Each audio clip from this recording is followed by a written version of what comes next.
It's easy to think about addiction in terms of the next person because, after all, how often do we think of ourselves as addicts? Picture someone who's hooked on drugs, or someone who's a slave to the bottle. Then imagine the inhumane and deplorable conditions that they're living in. And soon it's easy to see how we might want to make that representation about as far away from ourselves as possible. Well, that's the common stereotype of addiction. It always affects someone else. In truth, addiction is much more personal, and it affects each and every one. And the truth is, addiction looks much more like this. Starbucks. Yes, caffeine is a drug, and there's over 87,000 ways to customize your personal addiction. By contrast, when you buy a bag of heroin, you only get one choice. Don't ask me how I know. Plus, there's over 10 locations alone in Mission Viejo. So, you're only a stone's throw away from your local narcotics distributor. Don't forget binge watching your favorite show. Waiting every week for a new episode is so 80s. Who wouldn't want to get force-fed and stay dormant and cathartic in a zombie-like state? Don't forget online shopping. All it takes is a credit card with a 25% interest rate, a Wi-Fi connection, and you're hooked. Guess we should point out how gambling is seemingly everywhere and yet surprisingly goes largely unmentioned. And yet everybody wants to win. For a price. And how could we forget the cell phone? What's your pleasure? Snapchat, Instagram, Candy Crush Soda. Does anybody play Angry Birds anymore?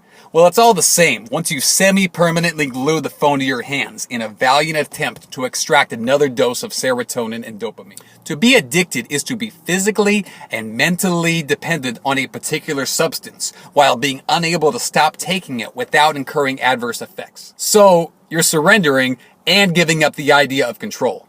That's a deadly combination. Addiction rates are on the rise in America, and they've been climbing steadily for years. And while much has been said about an opioid crisis affecting middle America, the truth is that anybody can get hooked on too much of a good thing without it resembling a stigmatized substance or a type of drug. So now we can see how addiction has a much more human face to it, and how addiction truly affects each and every one. And when I say each, I mean everyday addictions compromising health. Each.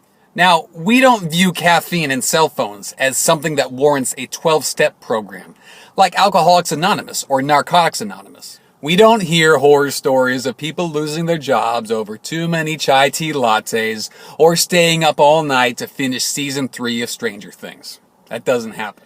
And we really don't see the side effects of someone who went over the edge by ordering too much stuff through Amazon Prime. Those scenarios don't make for compelling or salacious news stories. They don't. However, what we do feel is when we've lost some sense of control in our own lives, when we get boxed into these lifestyle choices that have started to overtake our own pragmatic and rational decision-making processes. So, how did we get trapped into this box-like and cage-like behavior?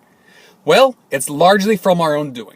This behavior gets layered and overlapped by compensating for a lack or break of a connection with family, friends, associates, peers, you name it.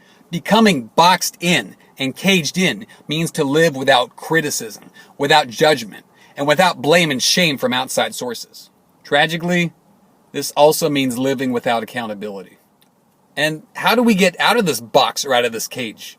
Knowing this, we should take personal inventory of our own connections. We are all able to maintain a connection without depending upon an addiction to take its place. Fostering a dependency on a substance, or an activity, or an inanimate object is no substitution for an honest human interaction. Now, you don't have to look inside yourself and your behavior. I won't be able to change your mind about that.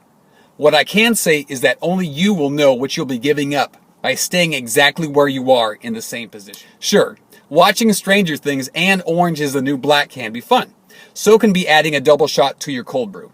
But it shouldn't be done at the expense of your relationships. So, knowing all this, what is the benefit of sobriety? Now, this is where I speak from experience. You become aware of how much you matter to you. Imagine yourself feeling more in control of your life and your daily routine.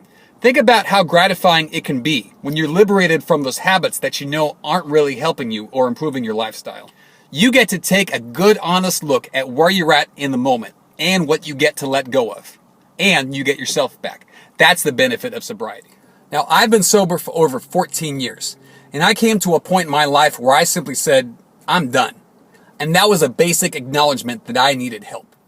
So then I actually put in the work to change my behavior. I sought out help and encouragement from other addicts that were getting sober. I went to an incredible amount of meetings over a 6-year span that helped to solidify my sobriety until I felt confident being myself and managing my own life without taking a drink or choosing to get high. Now, this doesn't mean that I have never wanted to revert back to my old behavior. This simply means that I've developed enough willpower to use my tools to break out of my mood and seek help from my family, friends, peers, associates, and coworkers. And these are sometimes the same people that I distanced myself from and came back to when I was in a healthier mind state. Now, this blueprint of mine was tailor-made, and it took a lot of trial and error scenarios to solidify. Everyone's process will look different than everyone else.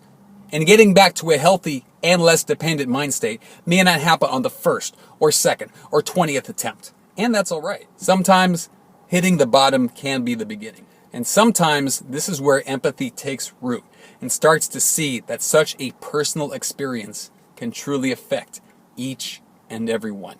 Thank you.